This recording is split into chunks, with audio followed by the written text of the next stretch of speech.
buenos días a toda nuestra audiencia de Vivencias Victoriosas para JCG Discapacidad Nacional, junto al Consejo Consultivo de Discapacidad, en un nuevo encuentro en defensa de los derechos de las personas con discapacidad y su difusión. Hoy nos acompaña nuestra invitada, Fabiola Carcar, asesora legislativa y politóloga. Gracias, Fabiola, por estar con nosotras y con nosotros hoy. Gracias a usted por invitarme. No, por favor, un gusto grande. Bueno, Fabiola nos va a estar contando un poco lo que se vive puertas adentro, porque uno va a votar, ¿no? Yo voy a votar, vos vas a votar, elegimos nuestros representantes, en este caso legisladores, sean senadores, sean diputados, diputadas, y vos ponés la boleta y decís, bueno, puse mi representante.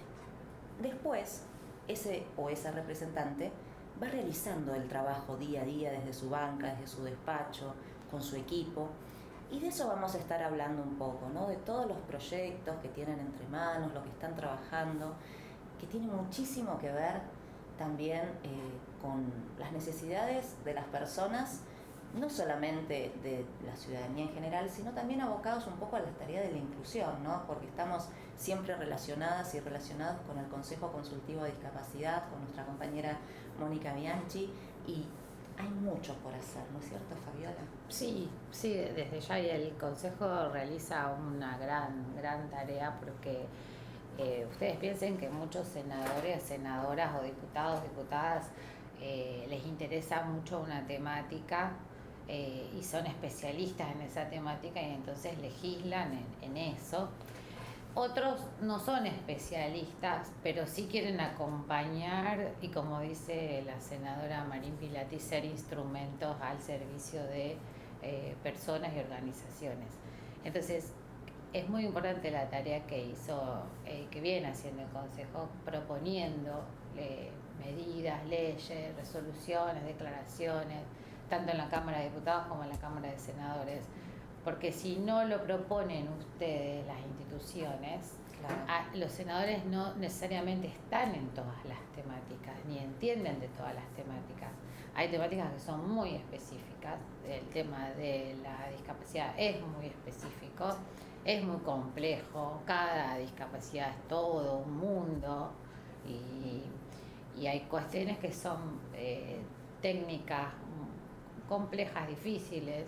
Entonces no tienen por qué estar ellos en tema de todo, pero sí ser instrumentos de... Entonces que el Consejo todo el tiempo esté acercando propuestas, temas a legislar, temas a declarar de interés, temas a resolver, es como muy importante que propongan, que estén activos, porque es como vos decís, no alcanza con votar, también hay que participar de las instituciones, promover y después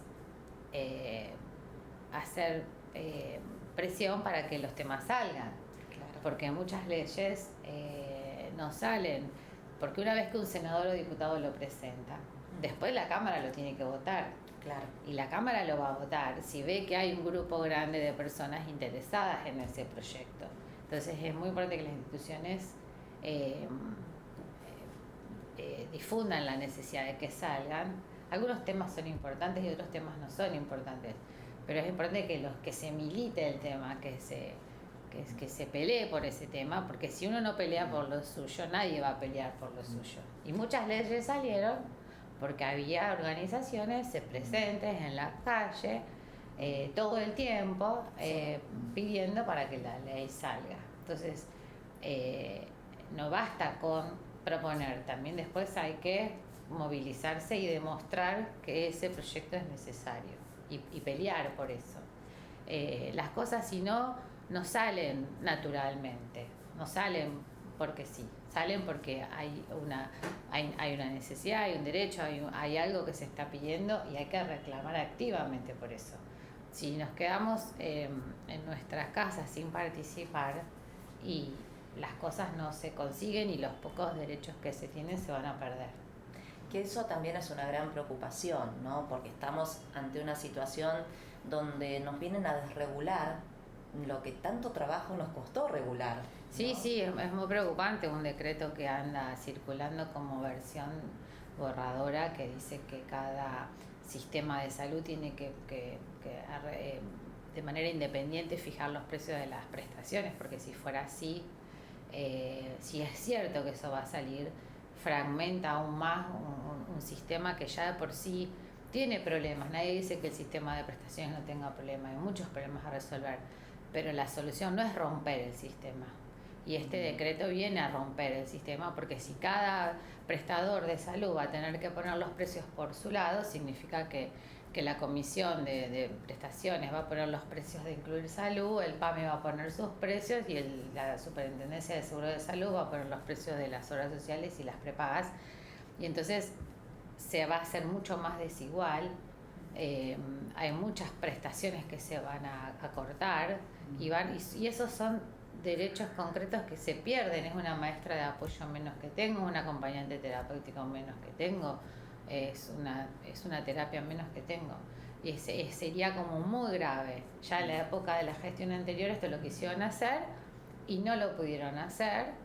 Y si ahora realmente sale, sería de una gravedad muy, muy grande. Por eso yo creo que son de las cosas que las familias y las organizaciones tienen que estar atentos y denunciar. Y denunciar porque todavía no se publicó en el boletín oficial, pero se estaba esperando que salga en el boletín oficial. Y si es así, es de una gravedad muy grande porque fragmenta y rompe un sistema que ya de por sí tenía sus problemas y funcionaba mal y se pagaba tarde, se pagaba mal y tarde.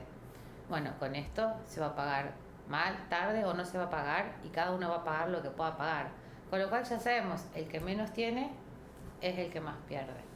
El que más tiene y tiene una buena obra social y una prepaga, tal vez puede seguir estando cubierto. Ahora, el que menos tiene, pierde. Entonces es de una gravedad enorme, enorme, para un colectivo que ya de por sí tiene muchas dificultades.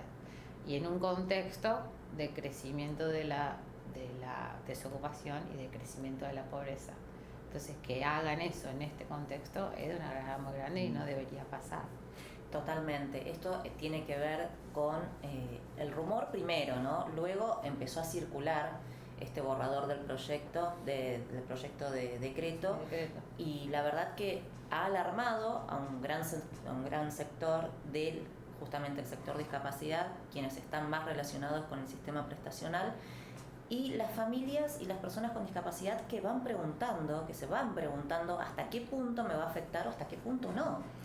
Y lamentablemente les tenemos que informar, les tenemos que decir que sí nos va a afectar. Sí, o sea, claro. No es algo para decir, no, capaz que no es para tanto. No, va a ser para tanto, porque ya de por sí, con la normativa que tenemos vigente, sin funcionar correctamente, estamos expuestos y expuestas a que nos falte el acceso a la salud, que es un derecho elemental, es un derecho humano, que no podemos dejar de privilegiar cuando tenemos una situación de tanta vulnerabilidad. Como nos decía Fabiola, una persona que queda desocupada es una persona que no solamente ha perdido su trabajo, sino que también ha perdido su acceso a la salud por no contar más con su obra social o con su prepaga. Entonces, esta persona, si tiene familia, si tiene un hijo o una hija a cargo con discapacidad, significa que no va a tener más acceso a sus prestaciones. Exacto.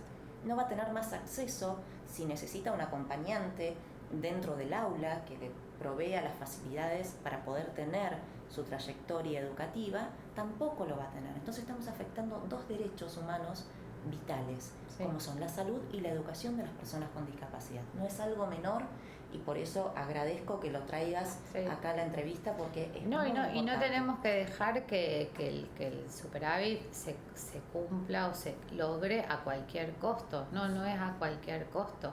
La gestión lo único que quiere ver es en el presupuesto ejecutado 0, y no tenemos que dejar y permitir que eso suceda, porque ese cero presupuesto significa que hay muchos derechos y muchas prestaciones que se están perdiendo. Ya en el país se están perdiendo el acceso a alimentos, a remedios en situaciones de enfermedades poco frecuentes.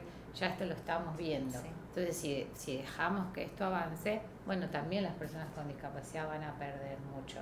Y es como que no hay que esperar que esto pase, hay que adelantarse y denunciar para que no lo lleven adelante. Porque ya lo hicieron con otros programas, bueno, que no lo logren hacer con los programas de discapacidad, los programas sobre todo de salud y de acceso a prestaciones. El ajuste o el recorte de gastos no debe hacerse a cualquier precio, y si bien el Estado necesitaba hacer un recorte o un ajuste, no es de esta manera, claramente, afectando a los que menos tienen o afectando a los que no pueden acceder de otro modo a las prestaciones.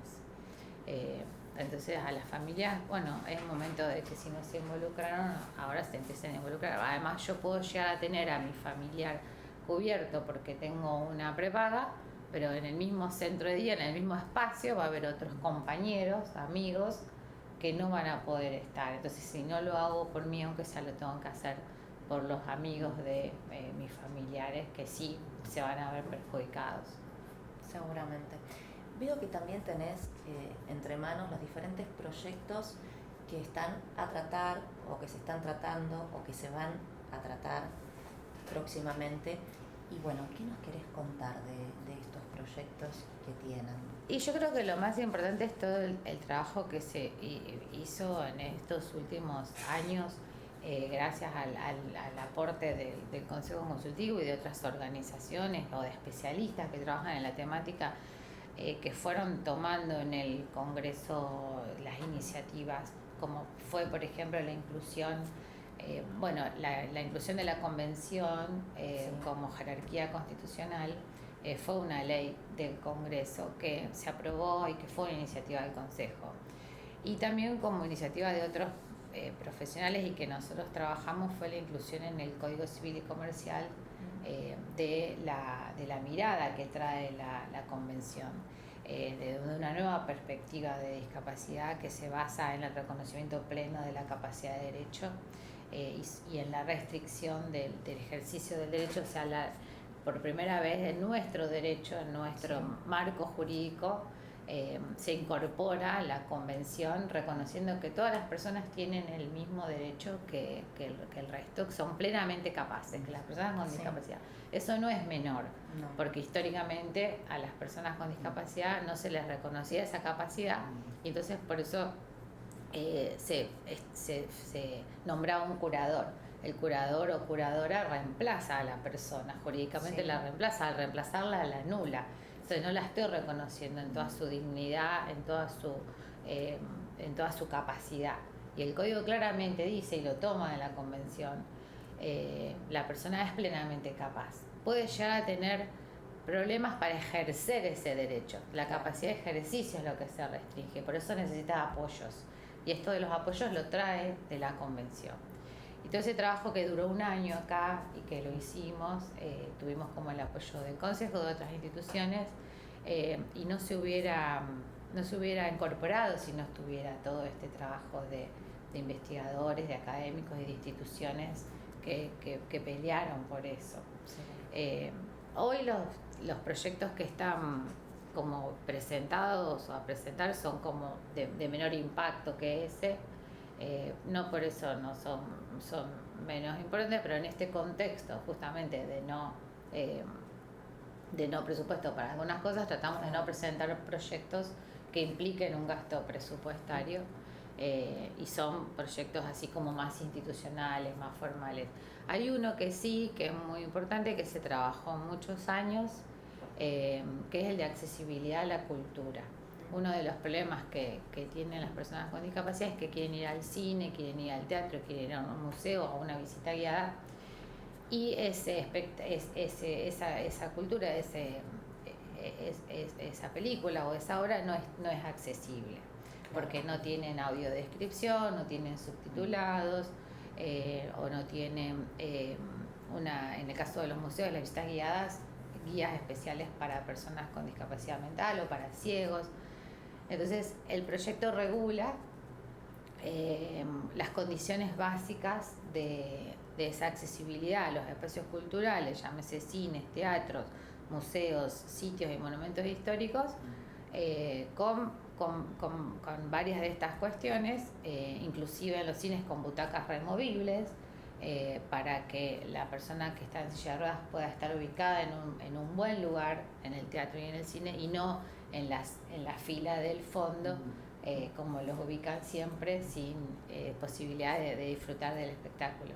Entonces, esto se trabajó con equipos en discusión, con instituciones que vinieron y con personas que se dedican a esto durante mucho tiempo. Ya es la 4ª vez que se presenta este proyecto. Cuando más cerca estuvo de presentarse fue en la época de la pandemia, y ahí no se podía aprobar, porque en un contexto donde los teatros y los cines y los espacios culturales están cerrados, uno no podía promover que además tuvieran que tener un televisor o una pantalla para mostrar el subtitulado, o para tener audífonos con la audiodescripción, auriculares, o sistemas, como dice, que permitan la audición sin interferencias, o sea, lo que llamamos el aro magnético. Entonces no se podía exigir en ese contexto. Entonces ahora se volvió a presentar, pero se trabajó en su momento con Filmos cuando era senador, con Filmos cuando era diputado, ahora con Marín Pilati como senadora. El Consejo lo propone, y el que lo tome lo fue cambiando, lo fue mejorando, y ahora nuevamente fue presentado. Y yo creo que ahora sería un momento para que salga un proyecto así. Porque no hay tanta inversión en realidad para poder llevar a cabo este proyecto, sino pasa más por una cuestión de cambiar la mirada, ¿no? Salir de esa mirada, como hablábamos también en bambalinas antes de iniciar la nota, salir un poco de ese viejo modelo médico hegemónico donde la persona con discapacidad era una persona enferma, que lo único que podíamos hacer era darle la pastillita para que se cure y se normalice, y lo dejamos en un cuartito de fondo para que no molestara. En este caso no, en este caso tenemos personas con discapacidad que acceden a la educación superior, que acceden a un trabajo, que son profesionales o que tienen muchísimas ganas de realizar su potencial, sea artístico, sea deportivo, sea intelectual, el que sea. Claro, todos los espacios deberían ser accesibles, el deportivo, el educativo y también los culturales. Por supuesto. Entonces no tenemos que pensar que porque haya un subtitulado o haya una pantalla que está mostrando algo, estamos incluso aclarando que tienen que ponerse en espacios que no interfieran con la visión del resto. Pero bueno, la gente tiene que entender que, y además es como muy educativo, llegar a un teatro, llegar a un cine y ver que hay subtitulado, o que hay una pantalla en un espacio con el subtitulado, justamente en algún lugar que no moleste. No es caro, ya esto está trabajado con las empresas que se dedican a esto y con los propios representantes de los cines y de los teatros, fue como acordado con ellos. Sí. Y justamente es muy educativo que llegar a un espacio, ver que están estos dispositivos, y ver que estamos haciendo como sociedad algo para incluir a todos y todas, aunque sea una persona o dos, pero que esa persona o dos pueda disfrutar de la cultura como el resto. Incluso es como una oportunidad educativa, de aprender que le tenemos que dar lugar a todos, aunque nos moleste, pero en este caso no les va a molestar, porque incluso los cines o los teatros pueden ofrecer días especiales para donde se ofrezcan estas obras. Es como que hay un cupo de obras que tienen que ser accesibles. Entonces no va a molestar. Esos espacios, la idea es que cuando adecúen su lugar para la accesibilidad, tengan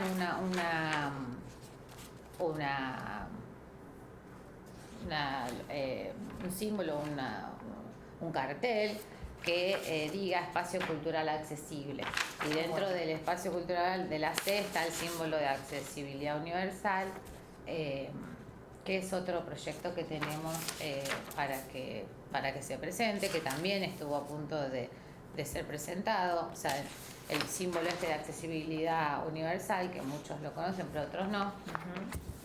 Nosotros estamos pidiendo que el país lo adopte como símbolo de accesibilidad, que interfiera en las comisiones internacionales que definen los símbolos, porque no es una decisión del país. El país participa de un conjunto de normativas internacionales. Claro. Entonces estamos pidiendo que el representante de Argentina en esas normas internacionales promueva el uso de este símbolo.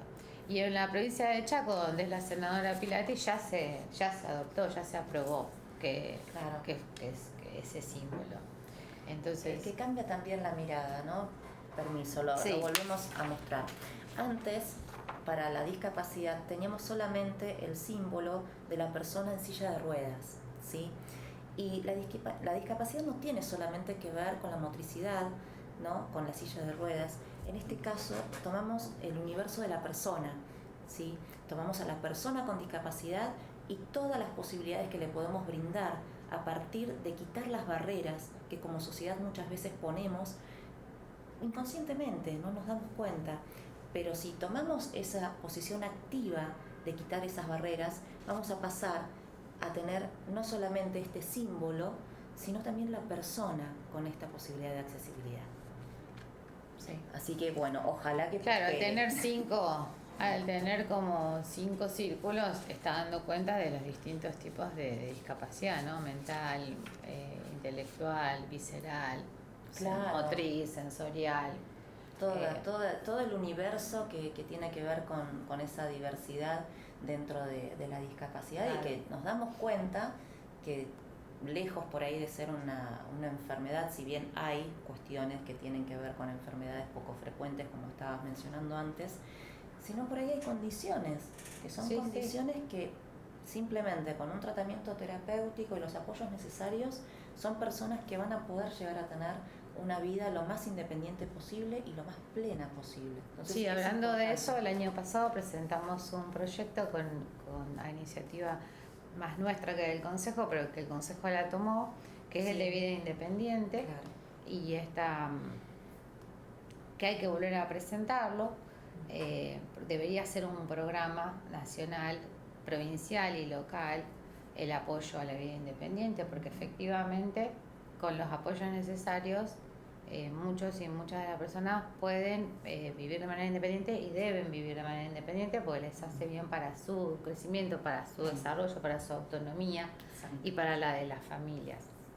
Y invitamos acá a instituciones que vinieron a contar experiencias de vida independiente, como la de Ideárselas, como la de Sendero del Sembrador, muy, muy interesantes. Y bueno, eso tiene que ser reformulado. O sea, el proyecto perdió vigencia parlamentaria, pero tiene que ser reformulado. Y me parece que es importante que se vuelva a presentar, porque justamente es mostrar y discutir esto al interior del Congreso, con los asesores, con los legisladores y con la sociedad en general. ¿Qué es esto de la vida independiente? Porque pocos lo conocen, pocos lo saben y pocos lo promueven. Cuesta muchísimo que las personas y las familias entiendan que tienen que trabajar por la autonomía de las personas con discapacidad y que efectivamente pueden crecer un montón en autonomía si trabajan desde lo cotidiano hasta lo más grande, hasta lo más importante. Así que es como una oportunidad también de hacer formación y capacitación. Eso sería tan importante. O sea, muchas veces las familias llegamos a un punto de decir, ¿qué va a ser de mi hijo, de mi hija, de mi hermano, de mi hermana, del familiar que sea, cuando yo no esté, ¿no? Claro, y no tiene que llegar ese momento. Seguro que no. Tienen que empezar con la autonomía desde el momento en el que nacen. En el caso de mi hermana que nació con síndrome de Down, se trabajó la autonomía desde chica y hoy vive sola, comparte su casa con otra persona y su marido, pero vive sola y ha logrado terminar la escuela, ha hecho cursos en la universidad, trabaja, se mueve sola, pero esto se trabaja desde el momento en el que nace, no se trabaja pensando ya cuando los papás y las mamás son grandes.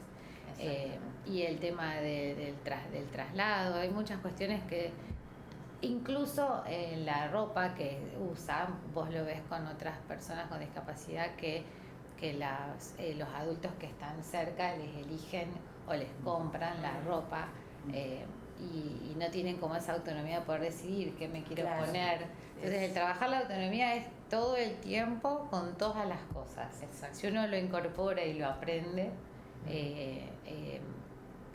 las personas crecen muchísimo en autonomía.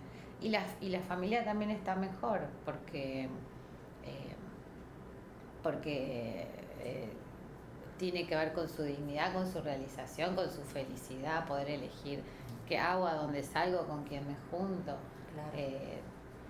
Tiene que ver con respetarlos y con que sean felices. Por supuesto. Entonces, bueno, eso nos surgió mucho, esto de personas que cuando venían a dar testimonio planteaban esto, ¿no? Me empecé a preocupar de qué va a ser de mi hijo o hija cuando sea grande.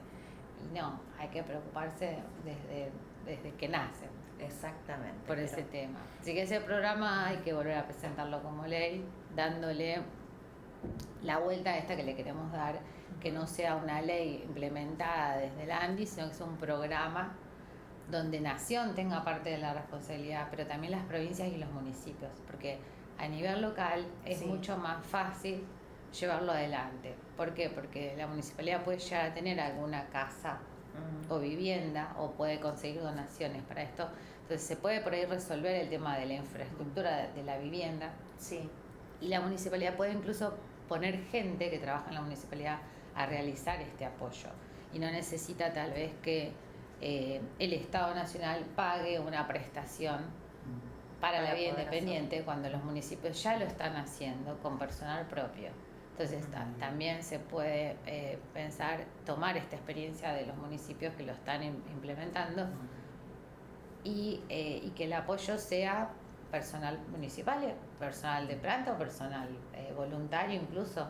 Claro. Pero a nivel local es mucho más fácil resolverlo porque la gente se conoce, en los municipios chicos se puede como involucrar más a la comunidad. Sí. Entonces hay que pensarlo así como un programa donde los niveles nacionales, provinciales y locales pueden y deben tener distintos tipos de involucramiento.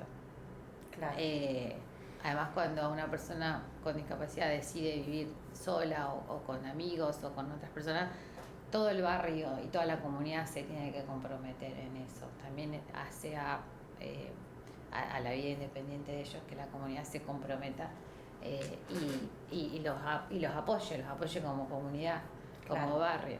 Entonces ahí hay que darle esa vuelta. Por eso ese proyecto ahora no está, pero hay que rearmarlo. El más importante que está es de accesibilidad a la cultura, y después hay otros proyectos. Volvimos a presentar un proyecto que tiene Alicia, una integrante del consejo que tiene una asociación de terapia asistida con perros, para que la terapia asistida con perros sea regulada, tanto en entidades públicas como privadas. No, cuando hablamos de estos perros no hablamos de perros tipo los perros guías, sino que son perros de terapia certificado, perros de apoyo emocional, perros de asistencia judicial. Son determinadas terapias muy específicas y es necesario crear un registro de los centros, de los profesionales y de los perros. Es como es una actividad que necesita ser regulada y ese proyecto se volvió a presentar. Trabajar un proyecto que lleva mucho tiempo trabajarlo, lleva meses, a veces años, vos necesitas asesorarte con los especialistas, incluso con las personas que lo van a usar a eso, ya sea personas sordas o hipoacúsicas.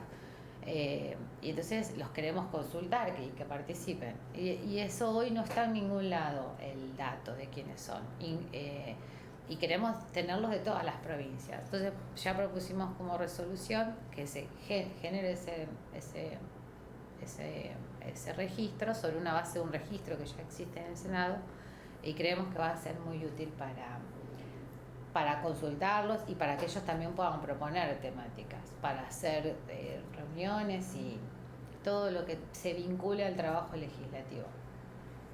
Y también en esa línea un compañero, Guillermo Roisenblit, propuso que incorporemos el tema, ya que salió la ley de lengua de señas, Sí. que incorporemos la obligación de que el Senado ofrezca la capacitación en lengua de señas a los que lo quieran aprender, no que sea obligatorio, pero que sí sea obligatorio para los que están atendiendo al público. Bien. En esos espacios, que haya por lo menos una persona en cada turno que sepa lengua de señas. Entonces, que nosotros la podamos elegir, nosotros podemos elegir en el Senado varios cursos. Claro. Y que podamos elegir ese, incluso pensando, acá trabajan muchas personas con discapacidad, el Senado es uno de los pocos que cumple y sobrecumple con el cupo. Y queremos que incluso al principio para hacer esta capacitación vos necesitas que el Senado traiga especialistas, pero en la medida en que va formando gente, si esas personas incluso saben de la lengua de señas y quieren perfeccionarse, que sean ellos mismos los que después den el curso. Entonces es un curso con el doble objetivo de que nos podamos formar y que además formemos gente para que trabaje acá haciendo eso. Y bueno, me parece que si cada organismo público hiciera lo mismo, Sí. vos empezás a difundir otra mirada de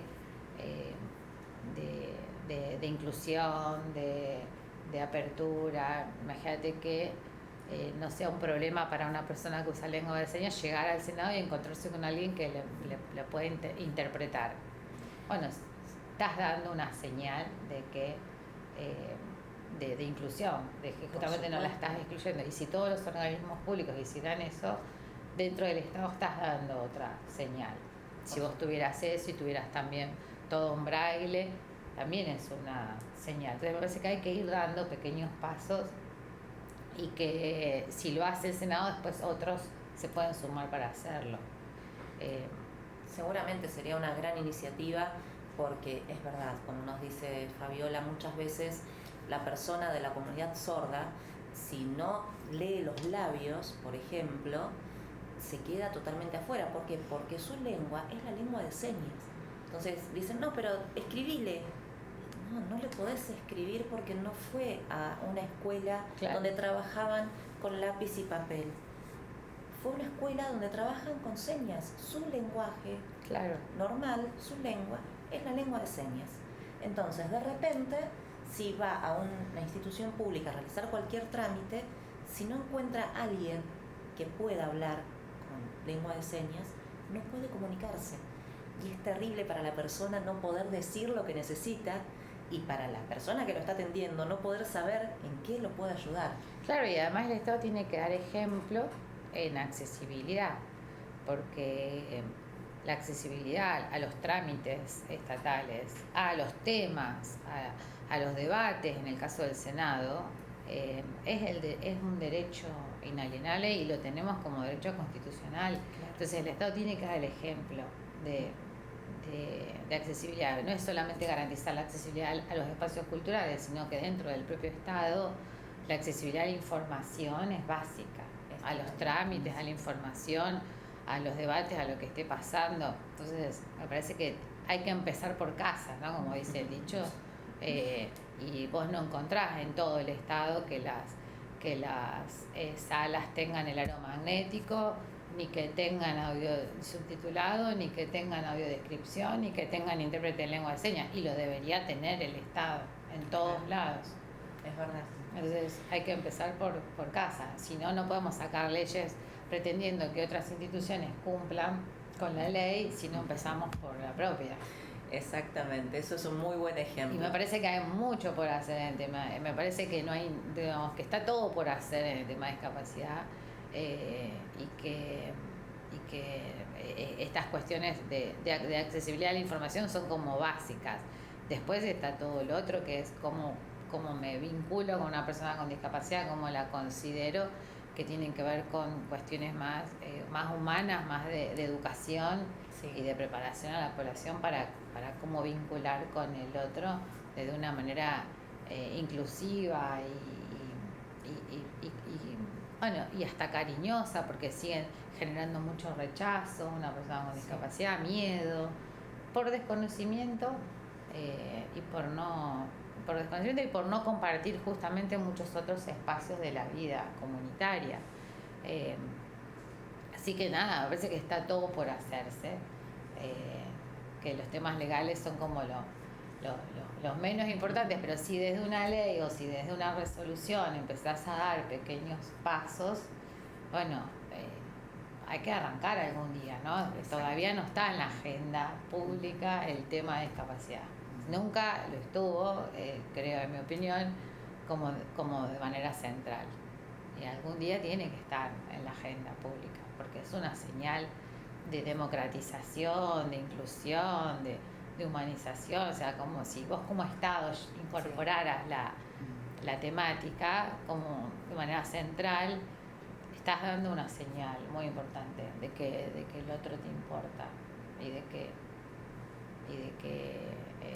sí, de democratización y de inclusión y de un Estado presente, de un Estado que prioriza al más débil, ¿no? Porque eso es lo más importante.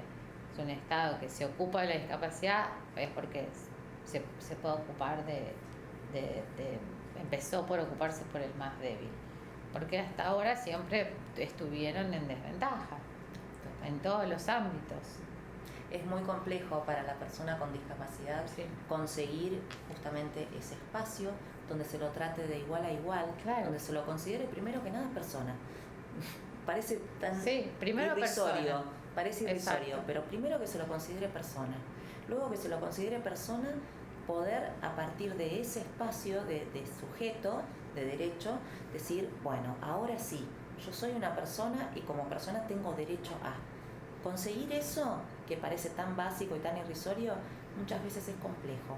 Entonces necesitamos esta participación. Claro, si un Estado muestra que las personas con discapacidad son ciudadanos tan importantes, tan dignos, tan plenos como los otros, y va a dar muchas señales para ayudar a esto, para que las personas los consideren realmente personas. Pero el Estado tiene que dar también el ejemplo. Es verdad, sí. Es verdad. ¿Algo más que nos quieras decir? No, yo creo que repasamos lo más importante, sí. Bueno. Gracias por preocuparse y por difundir estos temas. No, por favor, los agradecidos somos nosotros y bueno, estamos siempre a disposición para lo que requieran difundir. Bien. Y muchísimas gracias por esta nota. Bien, de nada.